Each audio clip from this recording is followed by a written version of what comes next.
Hey guys, what is up? And welcome back to A Christian Woman's Journey. So glad to have you join me today.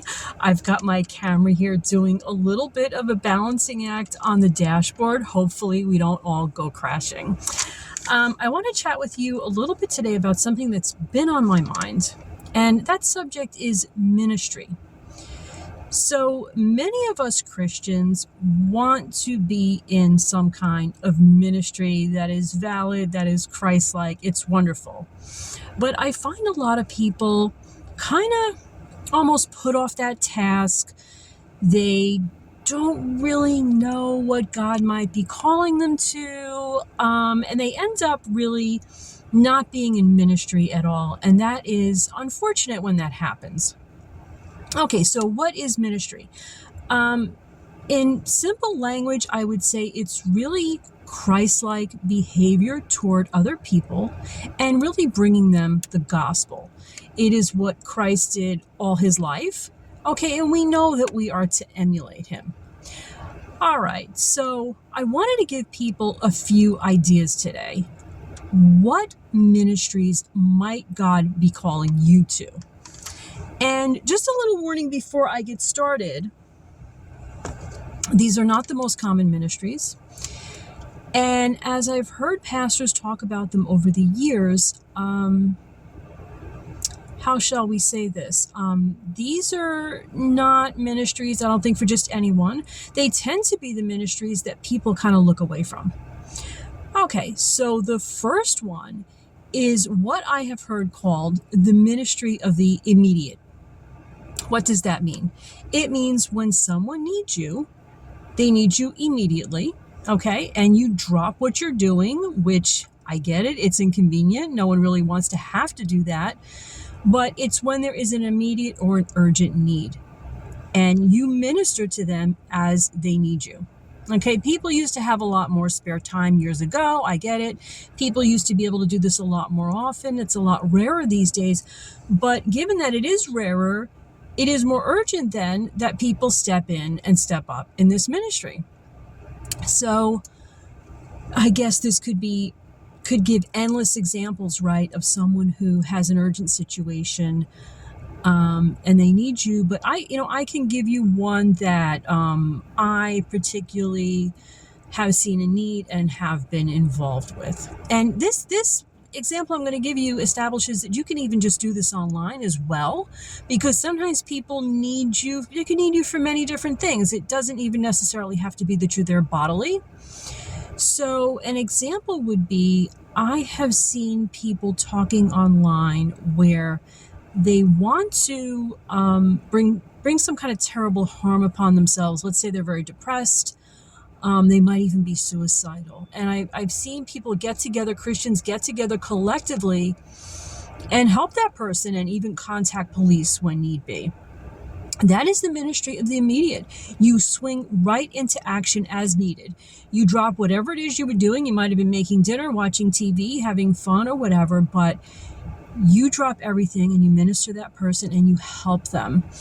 And I think that's an example, obviously where someone might end their own lives, where you can see where that would be so immediately, so urgently needed. So what I decided to do is, certainly you see a lot of depressed people online, right? Why not, when you see, let's say you're on Facebook or some other kind of social media, and you see posts like that pop up and people reaching out, why not reach back to them? They might just need somebody to talk to. They may need somebody to help them. And look, I'm not saying send money to a stranger. I'm not saying go to someone's house you don't know. Certainly, you're not putting yourself into jeopardy, but you are offering to lend an ear immediately to someone who needs it. Okay, so that's definitely an idea that you can pray about, is that what maybe God is calling you to do. Another idea is ministry to people who don't normally get ministered to. Okay, so this encompasses a very large number of people, and I'll just give you some examples. So it might be the person at work nobody likes, who's very difficult. And I can tell you that's like almost like a pet peeve of mine, that kind of person at work that gets under everybody's skin. I, even in my flesh, can get tempted to shun them. And I have to remind myself, you got to still show them the love of Christ, right? Probably nobody else is showing them the love of Christ. How else can they come to Christ if no one is showing them Christ, right? So that's just one example, that person at work that nobody likes. Other examples might be people who get shunned. Maybe people who are mentally ill. I often used to talk to my kids about, think about the people you don't see, the people who are hidden away, maybe people in prisons, people at the hospital, in nursing homes, people who are shut into their own homes. I was at a church recently where they have a bus ministry. Now, this is a very common kind of ministry where they go into the inner city and they meet with families and they say, hey, we have a church, and we can come to your home on Sunday morning and pick your child up, bring your child to church. These are people who might otherwise commonly be ignored. Okay, in this church, what they do is they get the kids on the bus, and they have people at church who volunteer for this ministry, and they make sure that the kids get to church and hear the sermon and go to children's church and do activities. Okay, there are so many ways to reach out to people who otherwise may not get reached, or who not many other people are going to have interest in reaching.